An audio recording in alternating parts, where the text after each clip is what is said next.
The bottom line of this video is that self-compassion is not only going to help you build a better relationship with yourself, others, adopt more personal responsibility, change whenever you want to, overall improve the quality of your life, and finally, in a vain way, help you become more attractive to other people because people love other people who take care of themselves. But it's going to be a much better strategy than self-criticism when it comes to relating to yourself and fostering personal growth and change. Because although the argument is given that you need to criticize yourself in order to stay motivated and not to slack off and always be go, go, go, self-criticism gives you the illusion of control over your behavior while bringing nothing but negativity into your life. As the expert on this topic, Christina Chilwell, said, when summarizing all of her research findings on self-compassion, those higher in self-compassion judge themselves less, experience less depression and anxiety, use more adaptive coping strategies, are motivated to grow for intrinsic reasons as opposed to for social approval, are more self-accepting, feel more socially connected, and report greater life satisfaction. Don't know why I closed that, need to keep it open. That sounds pretty good to me. But seeing as we've just summarised the main point of the video, if that resonates so far and you don't want to go any further, feel free to end the video here. But if you'd like to go a little bit further into this topic of how to take care of yourself and what it means to be self-compassionate without throwing up all of the time, follow me. Come, come, come. For the rest of the video, we're going to cover what is self-care. We're going to dispel some myths. Secondly, we're going to cover what self-compassion actually is and how to practice it. Number 3, we'll cover why self-criticism doesn't work in a little bit more detail. And then we're going to finalise the video with 15 practical points that you can use straight away, practical tools, to take better care of yourself. 15, quite a lot. Let's get ready. I've got a bottle of piss, creatine, lime and salt. I'll be swigging that as we go. And I'm in a hammock with a pillow. I'm pillowed up. Let's begin. First of all, let's open with a quote from the ancient Greek philosopher Socrates, the main man. He said, "I spend my whole life in going about and persuading you all to give your first and greatest care to the improvement of your souls, and not till you have done that to think of your bodies or your wealth." It was his idea that we should care for ourselves before we put our attention in monetary gain or productive output all those years ago. Now let's get into the first point of what self-care actually is. To quote a definition from a book titled Self-Care, Embodiment, Personal Autonomy and the Shaping of Health Consciousness, published in 2004, blimey, I was 4 years old then, by Christopher Ziguras, self-care refers to the active process of recovering, maintaining and improving one's health. I like that definition because it implies the ever-present reality of maintenance in life. There was a video we covered where it was pretty much a video essay that I did on the mindset difference between completion and maintenance. Long story short, completion is when you approach your day with the belief that if you just do these few things, then you'll be able to rest forever. Maintenance is the idea that the dust always comes back and you're always going to have to sweep the floor. With whatever you're doing, whatever process you're engaged in, whether it's taking care of your mental health or your social skills, you're always going to have to maintain the skills and the tools that you have sharpened. Otherwise, they'll grow blunt. To go slightly further into a definition of self-care, a professor at the University of Texas, Kirsten Neff, who has a very famous TED Talk on the topic of self-compassion, she offers us 3 pillars of self-care and self-compassion in particular. The first pillar is self-kindness. What that means is offering warmth and understanding to yourself instead of judgment. Now, before we go into the second and the third pillar, before we get further into the context of unpacking self-compassion, you likely have the idea at the moment that it is very cringy. And even hearing the word offering warmth to yourself sounds so alien, it does make you want to throw up. Understand that before researching this video, I had the exact same ideas, but in uncovering all of these notes, I've now been able to convince myself that self-compassion is very necessary and it doesn't have to be cringe. So bear with me if you have these thoughts when you're hearing words like warmth, understanding and self-kindness. We're going to unpack them from a very practical angle as we go through this video. Self-kindness is the first pillar offered by Kirsten Neff. The second pillar of self-care is common humanity, an understanding that all human beings struggle. Now, I really like this idea, and I was preparing these notes 3 days ago. I was doing all the research, reading all the articles, and yesterday I went to the gym and I was having a medium day, let's call it, a bit of a bad day. And I took this energy to the gym of just, you know, when you're doing a workout or you're just doing something and you're just kind of staring into the distance, you're not listening to a podcast or any music. I was just feeling, I was just having a bit of a poopy pants day. But this point of realizing the common humanity that we all share, that we all struggle and we all have bad days, instantly helped me feel lighter within my psychological suffering, because I was looking around at all of the people in the gym around me, and instead of singling myself out and distancing myself from them and thinking, oh, I'm the only one who's having a psychologically bad day, I was looking at everyone and realizing, oh no, the chances that someone else here isn't feeling the best as well is quite high. Not sure why, but that instantly lifted me out of the poopy pants depth that I was in. The third pillar is mindfulness. Now, wait, that's a loaded term. What Kirsten Neff means by this is observing your thoughts and emotions without becoming consumed by them. In the spiritual lens, this involves maintaining your distance from your thoughts and emotions as the observer, rather than instantly jumping on the train of your thoughts and emotions and getting emotionally and cognitively entangled in them. That's a bit of a angle change as to what self-care means, rather than just taking care of yourself on the odd Sunday, but then Monday till Saturday you're absolutely criticising yourself and hating yourself. Now let's move into the term of self-compassion and unpack what this means a little bit more, because again, this can be a very loaded term. Let's begin with the difference between ego and self-compassion.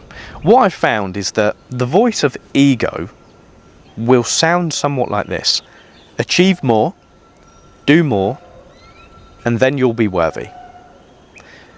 Whereas self-compassion would sound more like, I believe in you, I'm here for you, no matter what.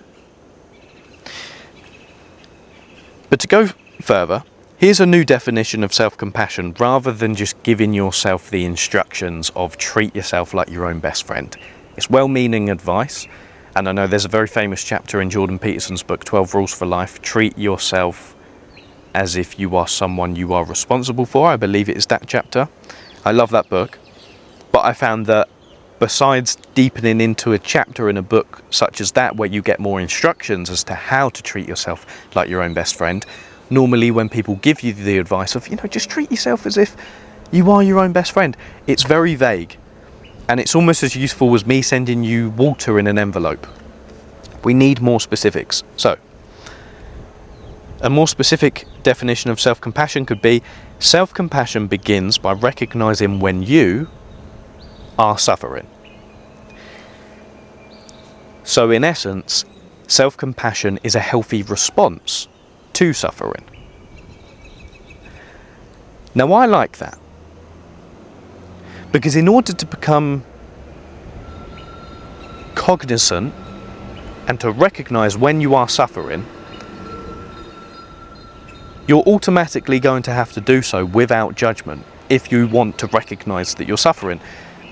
If you're self-criticizing yourself, in my experience of doing that for 25 years, you're already negatively attuned to everything you're doing wrong, rather than the fact that you're criticizing yourself because you're suffering. And you haven't realized it yet, but your self-criticism is an attempt to solve the suffering, but it's a very unhelpful attempt. Hold on, wait. We're a few points away from why self-criticism doesn't work. I've just gushed you a bit there, but hold on, let's wait. Finally, in this point of what is self-compassion, let's clarify the difference between self-esteem and self-compassion. These huge terms that get thrown around a lot in podcasts and the world that we live in today.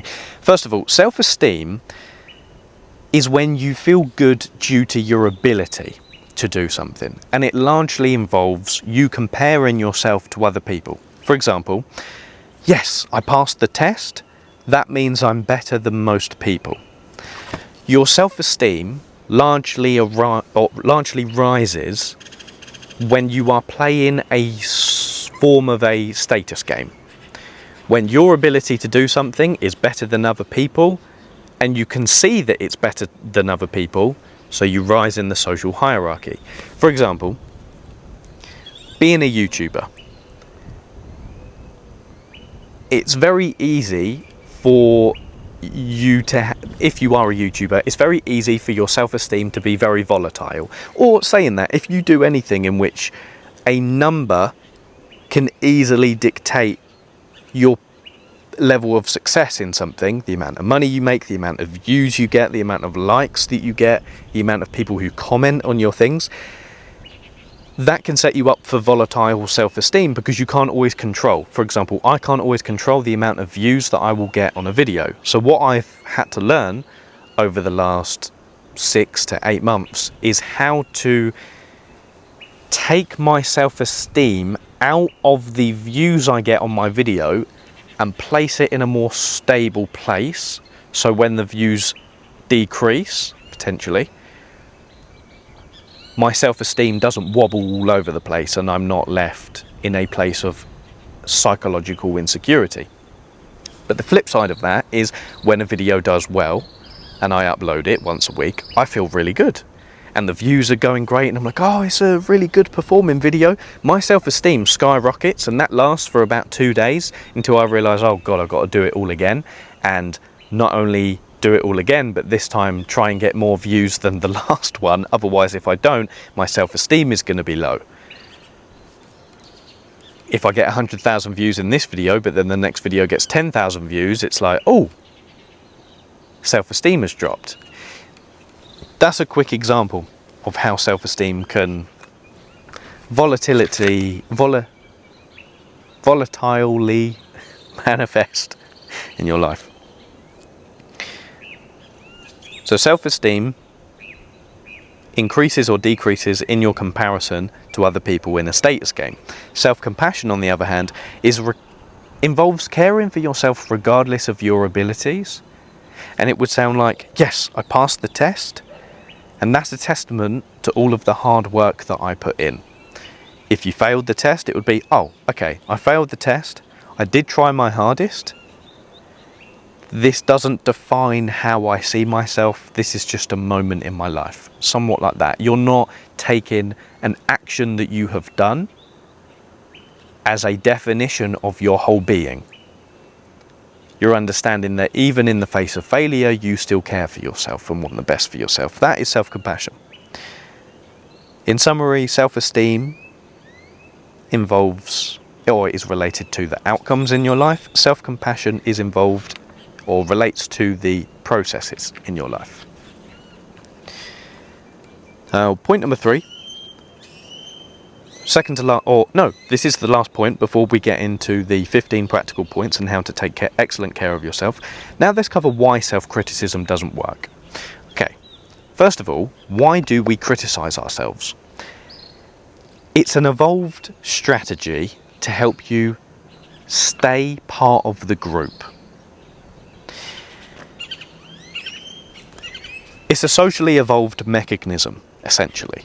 Because if you are in a social setting, you're talking to someone, you're interacting with them, or you're talking to a group, and you mess up, or you hurt someone's feelings, if you don't criticize yourself, you're likely going to repeat that mistake. So your self-criticism serves the function of helping you avoid doing that potentially stupid thing you did in the future, so more people want to hang around with you. More people hang around with you means you're safer and you're not a monkey in the forest who is vulnerable to saber-toothed tigers and snakes. But self-criticism doesn't work because, as we mentioned, it gives you the illusion of control. It gives you the illusion of control over the problem while distracting you from how to strategize a genuine, positive, constructive solution to the problem.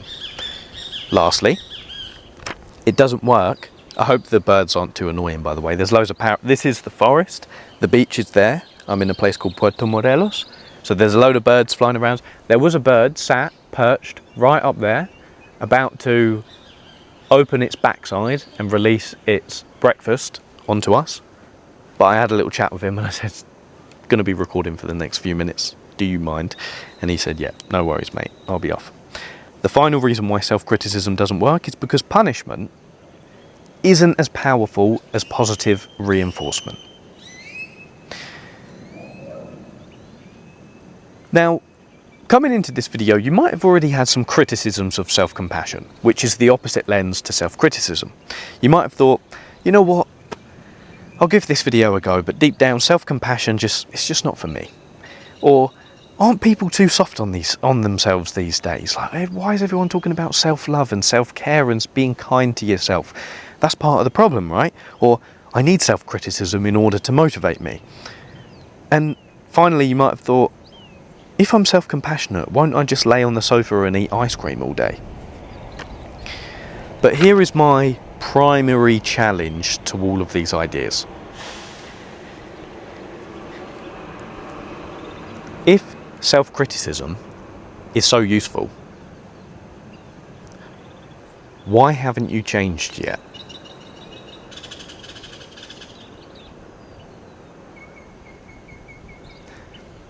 Why aren't you living the life that you want? And finally, why don't you have a positive relationship with yourself yet, if self-criticism is so helpful?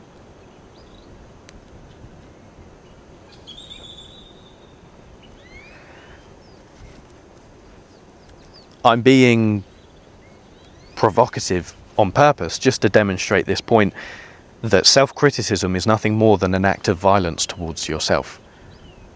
Of course, I don't want to set up this dynamic in which you criticize yourself for criticizing yourself. I simply want you to recognize that you are free to ditch your self-criticism whenever you want by simply realizing that it is an act of violence to yourself and it's going to bring nothing productive and it's not going to motivate you more. And it might, but it's not going to last in a positive sense of bringing fruitful growth and improvement to your life. Self-compassion will do that. Anyway, before we throw up, to get more scientific, there are two studies which really back up this point that I found. One study shows that self-compassion helps people take more personal responsibility, especially after failing a test, for example. And I really like that finding because it dispels the myth that by becoming self-compassionate, you're going to become narcissistic and egotistic. No, not at all. By the way, I'll put these two studies and all the references in the description. Another study shows that by expressing self-compassion to yourself, you then become kinder to other people. Again, dispelling the myth that self-compassion is just going to make you self-absorbed and you're only going to occupy yourself with your worries and your troubles and you're going to forget about everyone else, as if you're practicing any form of self-care or self-compassion is just going to eternally lock you into this cocoon of self-loving joy and narcissism where you forget about other people. No, not at all. To quote again the findings of Christina Chilwell, those higher in self-compassion judge themselves less, experience less depression and anxiety, use more adaptive coping strategies, are motivated to grow for intrinsic reasons as opposed for social approval, are more self-accepting, feel more socially connected, and report greater life satisfaction. Again, if that was on the box of a cereal packet, I'd eat it, and I think you would as well. Correct me if I'm wrong. But why? Why is that quote true and applicable here? Well, think about it. By being more self-compassionate to yourself, which again, when we mention that, we're mentioning the 3 pillars of self-kindness, offering warmth and understanding to yourself instead of judgment, recognising your common humanity, remembering that all human beings struggle, expressing mindfulness, whereby you observe your thoughts and emotions without becoming consumed by them. That would allow you to admit your mistakes more to yourself. To give you an example, let's say that you've just made a mistake in your life and you failed at something and you feel very guilty for it.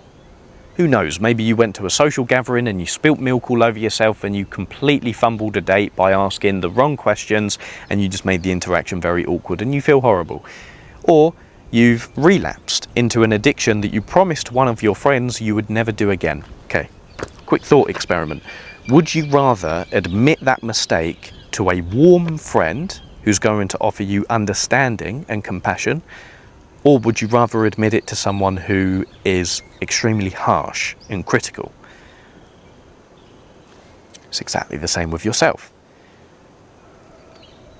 When you know you're going to offer yourself self-compassion, and in fact you make that obligation to yourself, you're going to admit your mistakes more because it doesn't sting as much when you admit your personal flaws to yourself. Furthermore, self-compassion helps you avoid unhelpful guilt and shame that inevitably arises when you've made a mistake. To give you one final quick example of this, let's imagine a child who's about 12 years old returns home after failing a test at school. Now, parent 1 in the first scenario screams and shouts at their child. Why did you fail this test? You should have studied harder. Should, resulting in the kid then trying harder at this subject, but then eventually falling out of love with the subject and never wanting to face it again. In the second scenario, the child returns home after failing the test and parent 2 shows compassion to the child and validates their emotions by saying something along the lines of, "Seems like you're really upset that you failed this test," or labelling whatever emotion the child is feeling. But then the second parent helps the child strategize a plan of improvement without soothing the child's ego or overlooking the problem. Because I know some people would have thought in this example, oh, validating a child's emotion, again, that's the problem with this world, everyone's becoming too soft. No, remember, this parent would validate the emotion but then strategize to help this kid improve their score on the test without stroking their ego or overlooking the problem. That is very clear. That is the aspect of self-compassion that is pivotal. It helps you adopt more responsibility. The second parent creates a nurturing environment in which mistakes are encouraged. If mistakes are encouraged, the child is going to grow more. If it grows more, it's going to feel higher self-esteem and higher self-compassion. Let's get as snug as a bug in a rug. Before we finalise the final point and then get into the main practical ways to take care of yourself. It does look like a bottle of piss, I do apologise. Take a quick swig. Oh my god, creatine, lime, and salt.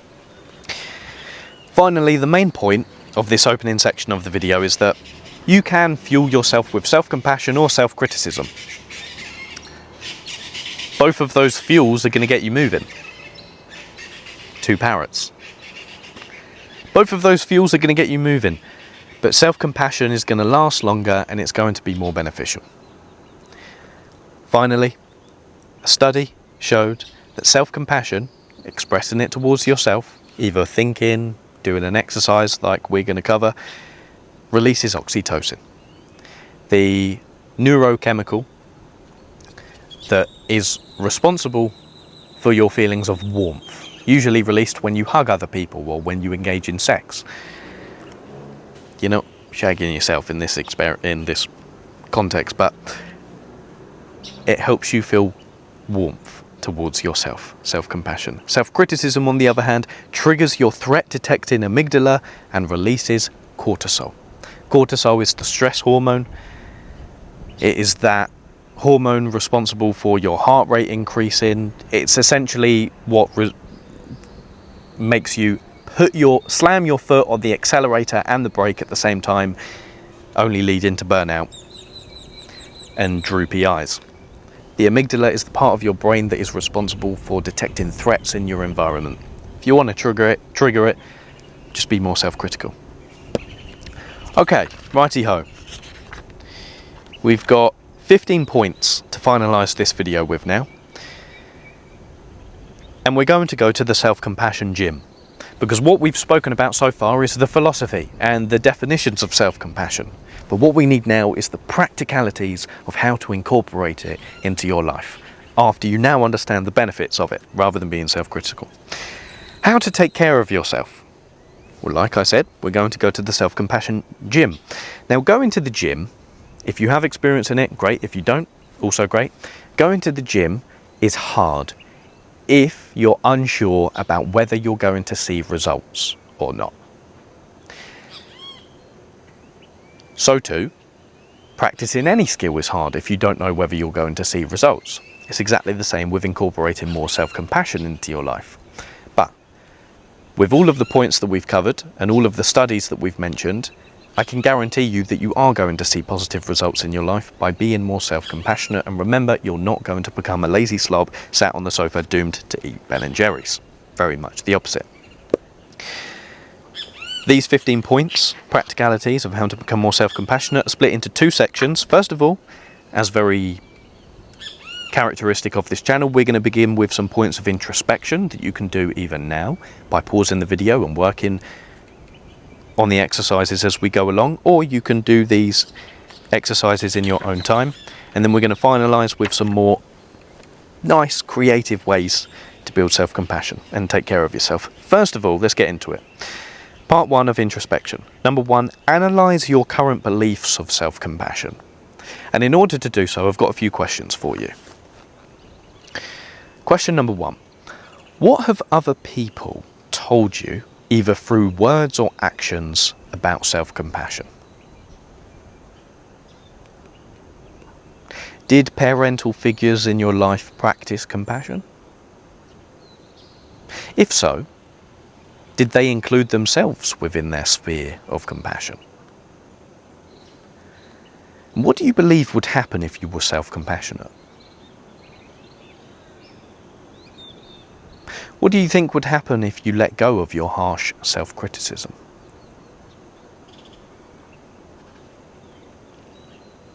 I also forgot to say I'm going to put all of these notes on the top pinned comment of this video, so feel free to cross-reference the notes with all of these questions if you want to save them for later. Moving on to point number 2. What is your self-talk like? I would like you to go a little bit further in your introspection in this context and just have a little think about how your self-talk normally manifests. And the analogy for doing this is your self-talk will manifest under the radar, in the same way as when you go to the cinema and you're engaged in watching the film and you're eating popcorn, you kind of forget the taste of the popcorn because you're just automatically eating it.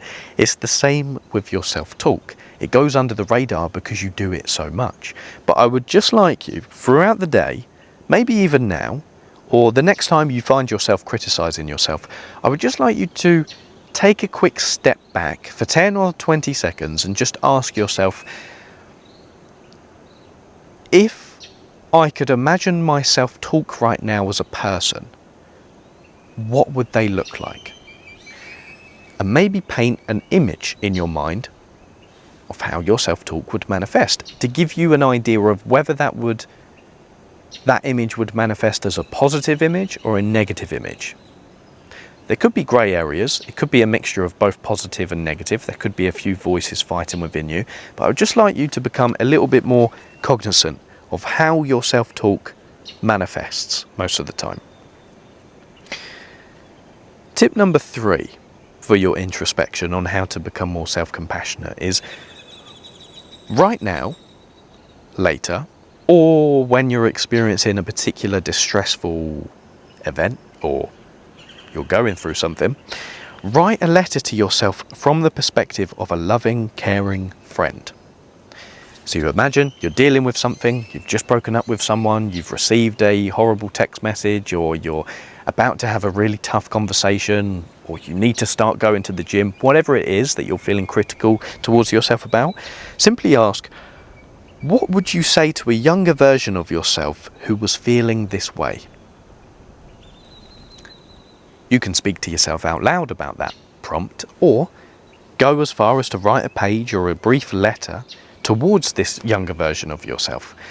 And in fact, thinking about it now, this is one of the most useful points of this whole video, because you're training yourself to express empathy towards another version of yourself, which is likely in distress, the inner child, as we say. But you're also demonstrating to yourself, by writing this letter or doing this exercise, you're demonstrating to yourself that it is you who suffers, but it's also you who takes care of yourself. And that's where the self-compassion grows. Point number 4, 2 more before we get into the last final points. I implore you to find your values and to really meditate on these. Because a great way that you can be self-compassionate towards yourself is by living in harmony with your values. As Albert Camus said, what is happiness but the harmony between a man and the life he lives? If every step you take is in alignment with the values you have decided to pursue, that is an incredible way to fuel yourself with a sense of purpose and meaning in everything that you do. And you can understand, in this world of many people wanting you to find your purpose and wanting you to optimize every single aspect of your life, because if you don't, then you're not going to be able to justify your existence. You can understand that no matter what you're doing in your life, career-wise, what relationships you're in, so long as you are living in line with your values, that is all you need to do. Values are much like, imagine that there is a huge river that you need to cross. You're not going to swim across that river because that would be too dangerous. There could be a quick current and there could be animals in the river that are going to take you out. That is life. Life is dangerous. Your values, once you decide them, are the stepping stones that appear in the river for you to lightly walk across and carve out a path for you along the river. We're getting very philosophical here. Get the poetry out. My God. How do you find your values then, Lewis, you bumbling idiot? A few questions for you. First of all, what do you want your obituary to say about you and how you lived your life? Your obituary. I just completely mispronounced that word. Obituary.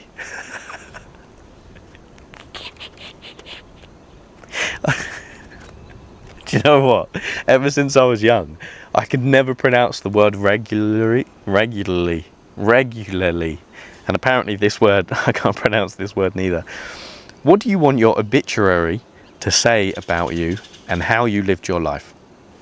If you don't know what that is what someone might read out as a speech at your funeral. Just think about how you would want the people at your funeral to think about you and how you lived your life.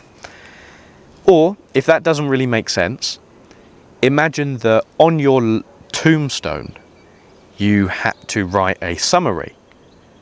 Actually, no, it would probably be better if...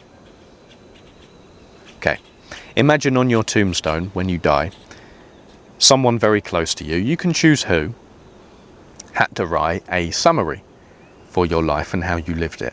What would you like them to have written on that tombstone if, when you read it out loud, it was about 1 minute long? Really meditate on that, and then, once you have that answer, think about what values you can extract from that tombstone reading.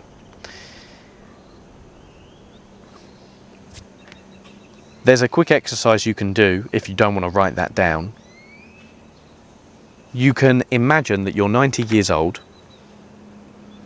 and you're on your deathbed and you're about to take your final breath, but one of your great-grandchildren walks through and says, "Oh, great-grandparent, you're about to die, but you've lived such a meaningfully fulfilling life full of love and joy, but the truth is I don't know what to do with my life. What should I do?"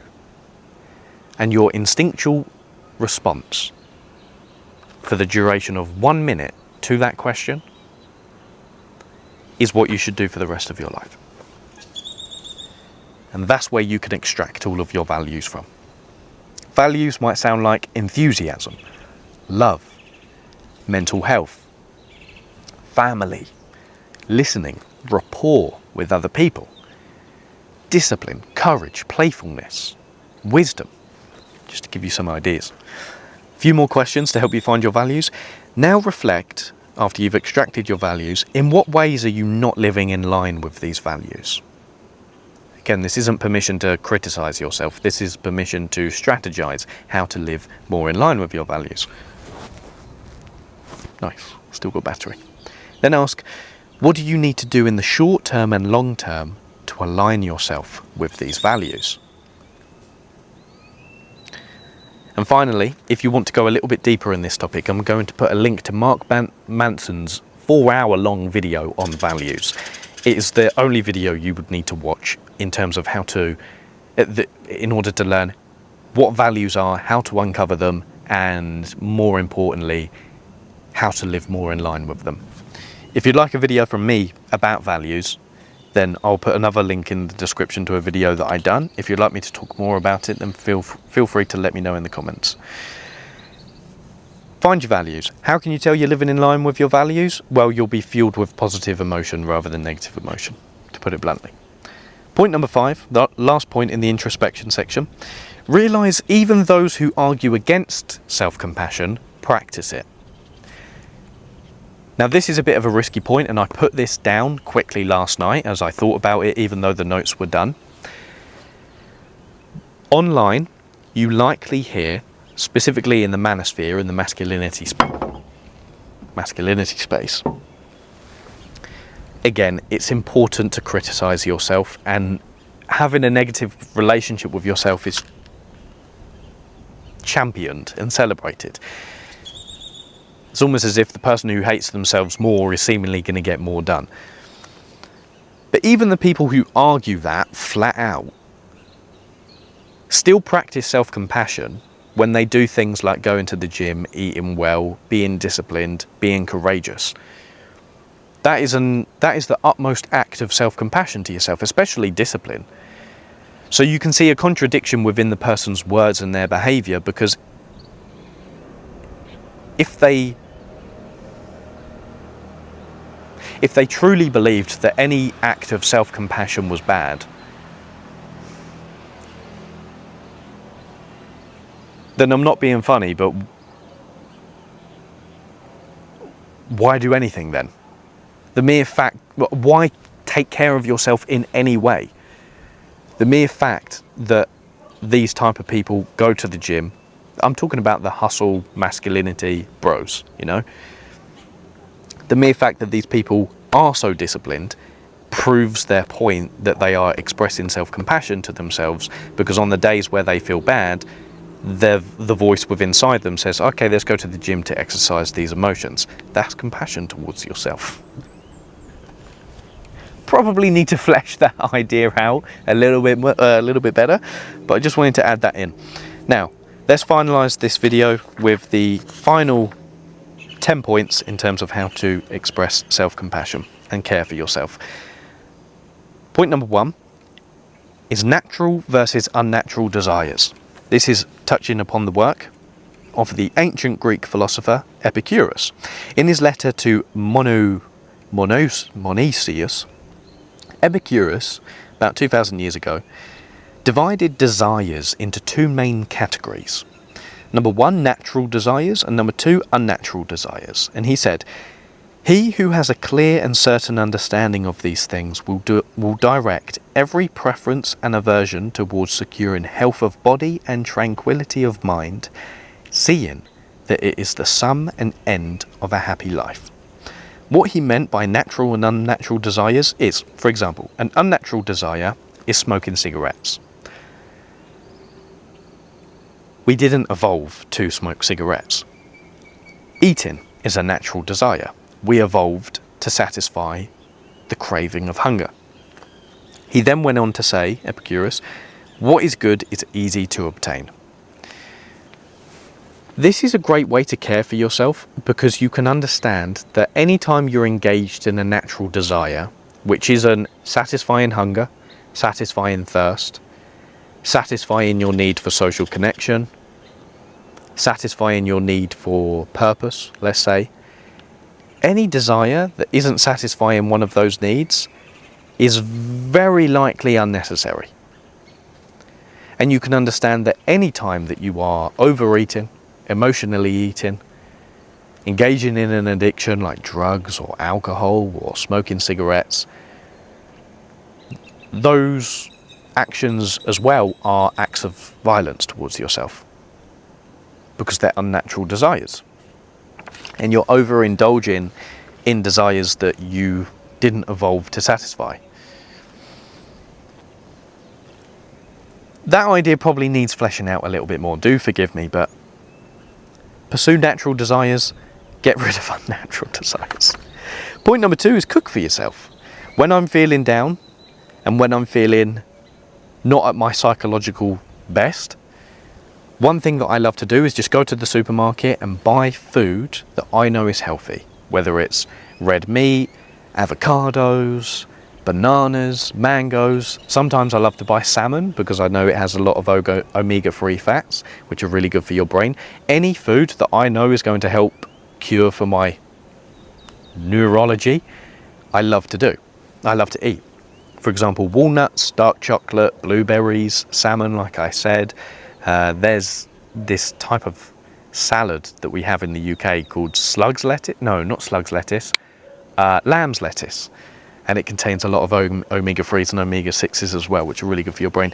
Cooking for yourself is a great act of self-care because linking it to the unnatural and natural desires point,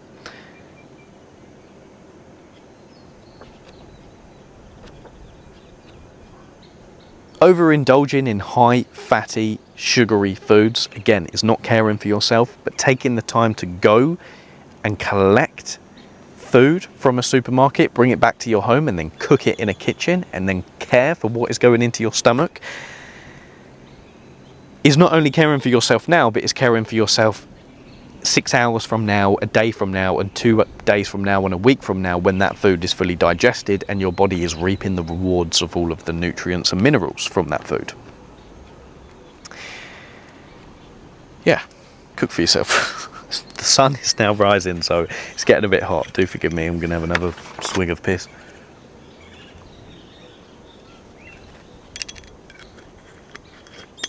The fact that my face does that reaction whenever I take it does not help me dispel the myth that I am in fact drinking my piss. Third point, be in the right place. This will help you care for yourself. Now there's this idea I came across recently. Let's get a bit more cozy, eh? An idea that I came across recently, a new term, is Topofilia.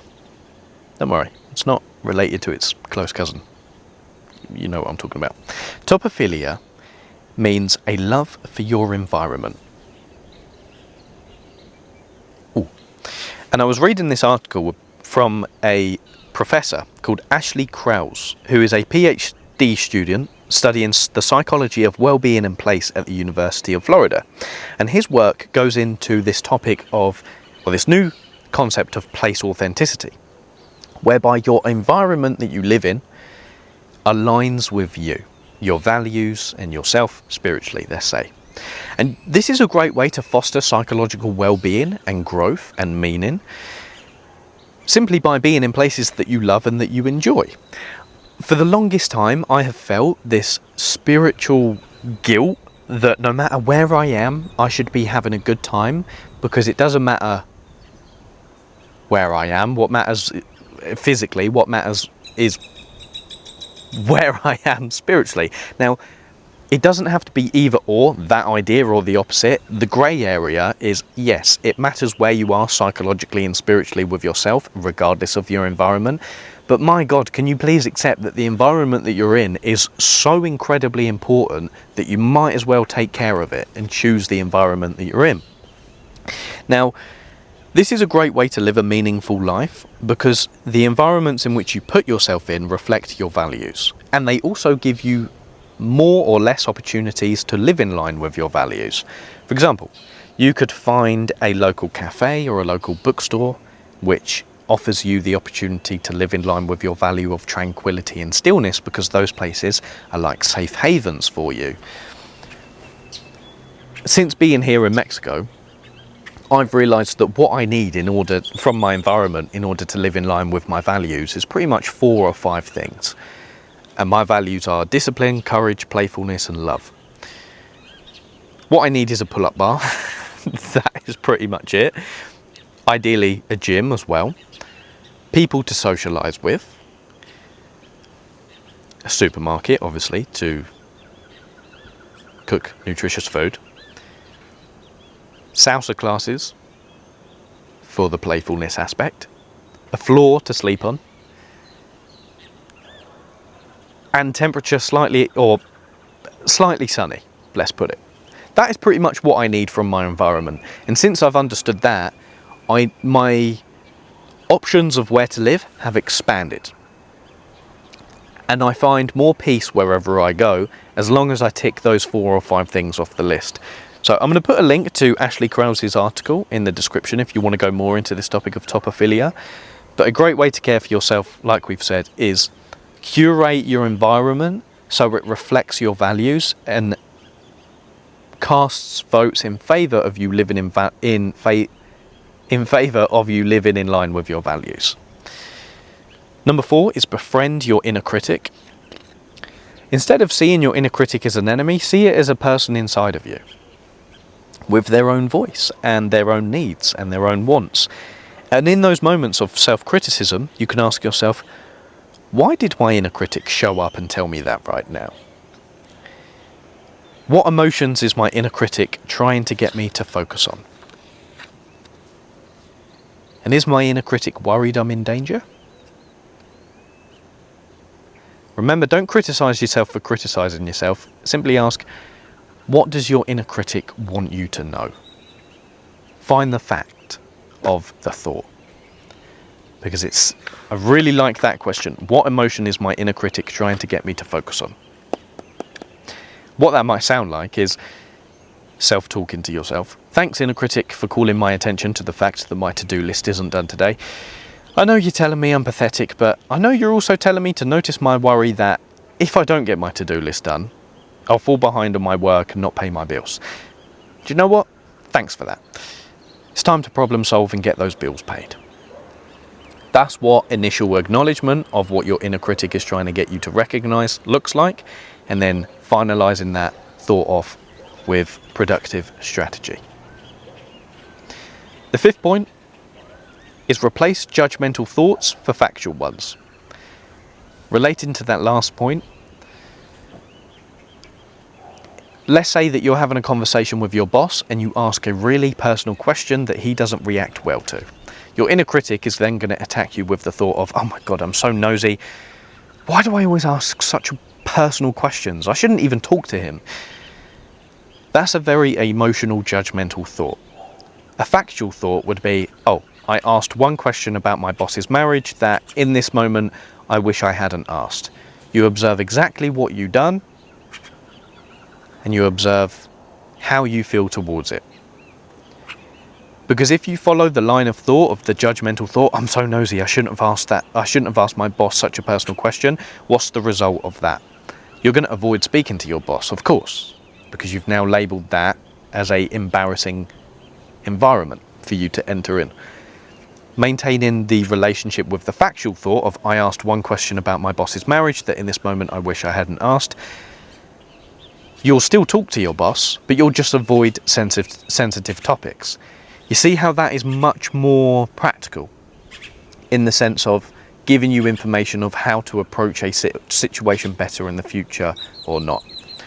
If you'd like to go deeper into this topic, hold tight because I've got a short video coming out on a concept called observing without evaluating, which is from a chapter in a book I highly recommend you called Nonviolent Communication. It's not only going to help you improve your social skills with other people, but also how you communicate with yourself. I did a 1 hour and 10-minute video summary of that video. Feel free to check it out. I'll put it in the description. If not, just read the book. I highly recommend it. And skip to the chapter of observing without evaluating. It's great. Now, this is the 6th point, and then the final 4 points after this are going to be very quick, but this part is quite meaty. The 6th way to care for yourself and express self-compassion is to understand that you are not a computer. Now, we're going to touch upon the work of Anna Katharina Schaffner, who is a professor at the University of Kent. She's a professor of cultural history. She's got 2 books out, one called Modernism and Perversion, which was released in 2012, and then the other, Exhaustion, a History, released in 2016. And she's just completed a history of the ancient art of self-improvement, which will be published by Yale University Press in late 2025. I read her article this week titled, "You're Not a Computer, How Metaphors Dictate the Way We Live," or something like that. I'll put a link in the description. It is one of the best articles I have ever written. Oh, sorry, I have ever read. Whoa, was that my ego speaking? I secretly wish I read the article. I wrote the article. But I have summarised the article here. Let's get into it. What she argues is that the metaphors you use to describe yourself and relate to life matter immensely.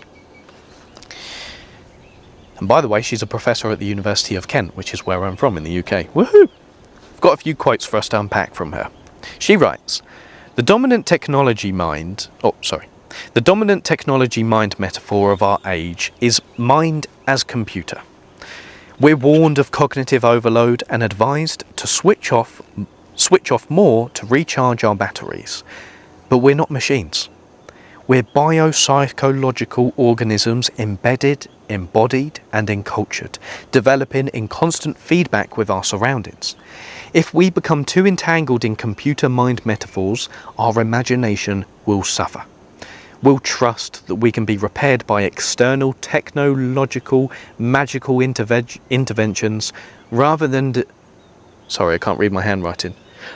accepting that all inner work takes patience, effort and time. Essentially, what she's arguing is that bad metaphors include the likes of these.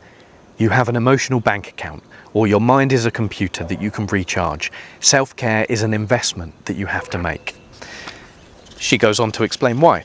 However, these kinds of metaphors reduce us to achievement-driven and advantage-seeking entities, condemned constantly to self-optimize, as if our highest purpose is to be effective instruments. But effectiveness for effectiveness' sake is an empty aim. Such imagery also casts us as competitors, vying for scarce resources in a playing field in which the fittest survive. In this case, the mentally fit, emotionally agile, those who are the best self-managers. This notion of self-optimization contrasts starkly with the much older ideas of self-cultivation and something known as Bildung, a lifelong process of socio-psychological formation, learning and inner development. The ancient idea of self-cultivation, as explored by Confucius, Lao Tzu, the Buddha, and Aristotle, and the Stoics, for example, it evokes a slower, incremental, less dramatic mode of developing our good qualities. It emphasizes ethical and character development over skills enhancement. It uses botanical imagery. It encourages us to nurture our virtues patiently, as we would nurture seedlings in a garden so that we might grow and blossom. We must find the right climate and soil for us to flourish. Occasionally, we might have to prune wild growth, plant new seeds, and pull out weeds. The metaphors you use determine how you see yourself. And how you see yourself will determine the average of the emotions that you feel. This is why this is so important.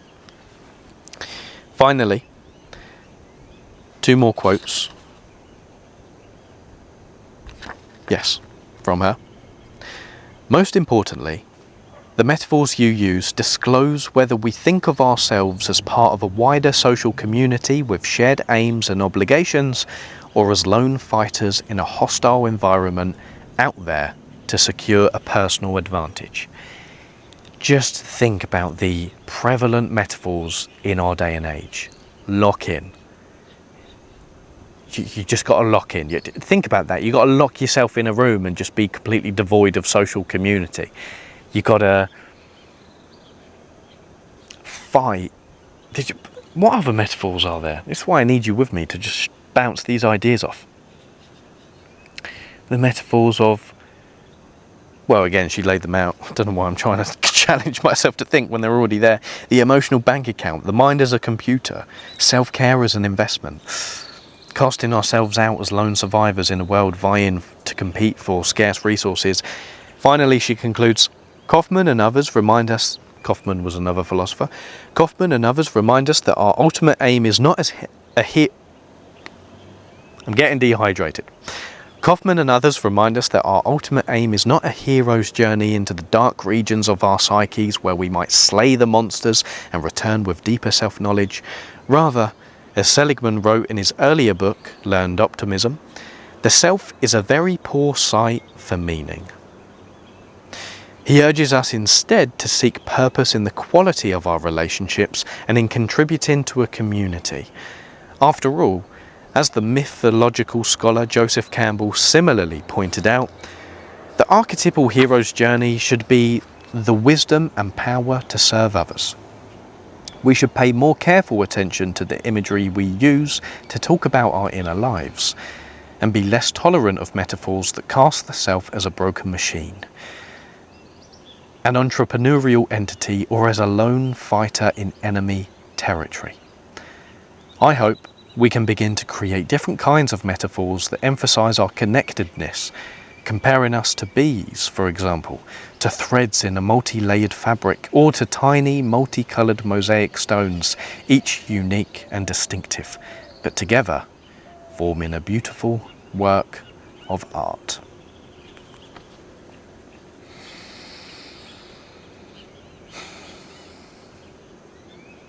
You no longer have to use metaphors that cast you out as this entrepreneurial identity optimized for productivity. You can see yourself through the lens of the metaphorical scope, through the metaphorical scope of nature, which at its essence involves harmony and combination and creativity and chaos and order.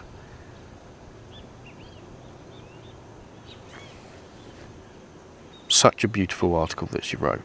Such beautiful words. The metaphors you use matter. And remember, the metaphors that you use, metaphors in general, imply the illusion of knowledge, the illusion of wisdom. So even the better ones that you use are still illusions of wisdoms. They are of wisdom. Oh my God, I'm struggling. They are like fingers pointing towards the moon. Do not confuse the finger for the moon. But so too, realizing that they are the illusion of knowledge, that helps you let go of the metaphors that are skewing your perception of yourself, by convincing yourself that you are a computer and you are a machine and you are a robot and you just need to self-actualize all of the time.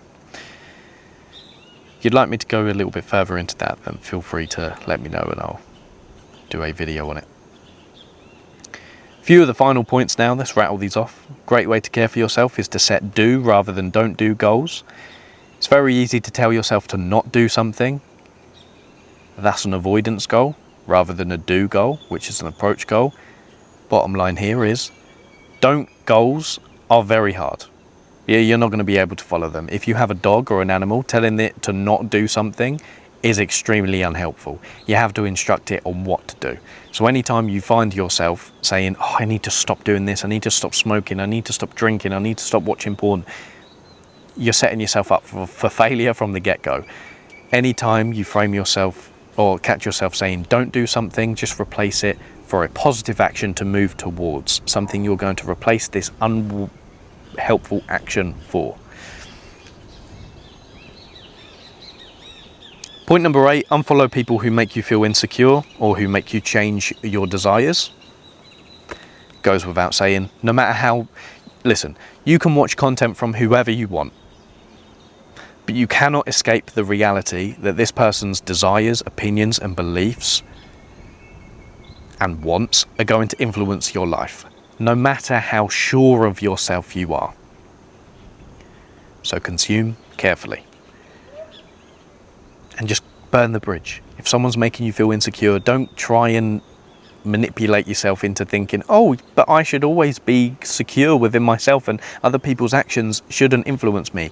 You're a social being who has evolved in tribes over millions of years and has grown accustomed to being influenced by other people.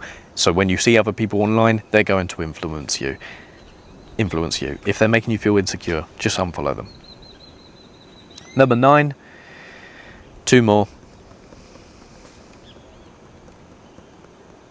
A great way to care for yourself is to admit what you want to other people. And to understand that when you admit what you want, whether it be on a first date or in relationships that have existed for a long period of time, that is a filter. And sometimes people are going to scream and run for the hills when they hear what you want. So be it. You saved yourself time and you've saved them time by not prolonging a relationship with someone who is not compatible with you, be it a friend or a romantic partner or family. Because the opposite of not admitting what you want is living in incongruence. And the consequence of living in incongruence with yourself is self-hatred. Each day wake up into each day with a clean slate, knowing that you have been honest in your relationships by admitting what you want and letting other people know what you want as clearly as you possibly can, so that that incongruence doesn't have fuel to boil and to fester and to grow. And if you don't know what you want, admit that to others. Just say, I'll be honest, I don't know what I want. I'm in a season of trying to figure it out. It's up to you. It's your responsibility to let other people know what they want, or know what you want. And it's also a great act of service towards yourself. Okay, let's wrap this up. Finally, understand that your presence has purpose.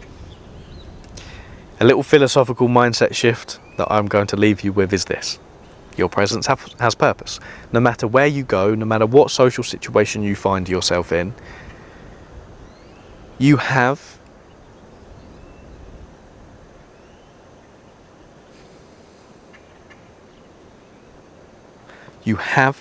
positivity and you have value to offer by the mere existence of your presence. You don't have to perform like a monkey in front of other people. The reason why I would like to offer you this in the context of caring for yourself is because it's very easy to go out into the world, supermarkets, do your daily life, socialise with other people, meet new people, and to carry this inner critic with you, whereby you believe that you are going to be a detriment to the people you socialise with. It's very much the opposite.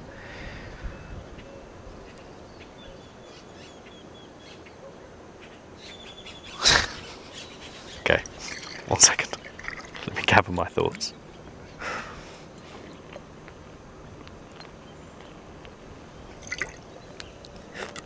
It's the easiest way to increase your self-respect. And to also help other people enjoy your presence more. Understanding that no matter where you go, the party is there. Not in an egotistical sense, but in a fundamental understanding that this is the point I'm getting at. With a fundamental understanding that one day you will die. As cliche as that sounds, what does that mean? Your time is limited. so too is your energy limited throughout your day. You only have a certain amount of oxytocin, serotonin, endocannabinoids and dopamine that you can allocate to the activities and people that you speak to and the activities that you do. Let's imagine you live to 80, you've got only so many years left. So by understanding that philosophical realization, anyone that you give your energy to is privileged to receive your energy because it's limited. And that doesn't mean you become egotistical and narcissistic. No, because the opposite is true.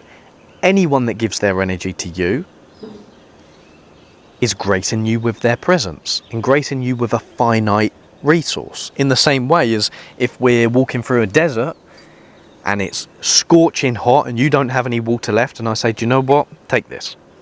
Drink up. Otherwise you'll be dehydrated. You're going to appreciate it because you know I don't have an infinite amount of water. You don't have an infinite amount of life left. You don't have an infinite amount of time and energy left. So anyone that you grace with your... I'm getting annoyed at you now for all those times that you diminish your self-respect and don't carry yourself with a level of self-respect. Anytime you grace other people with your presence, you're gracing them with a gift of a finite resource. So settle that into your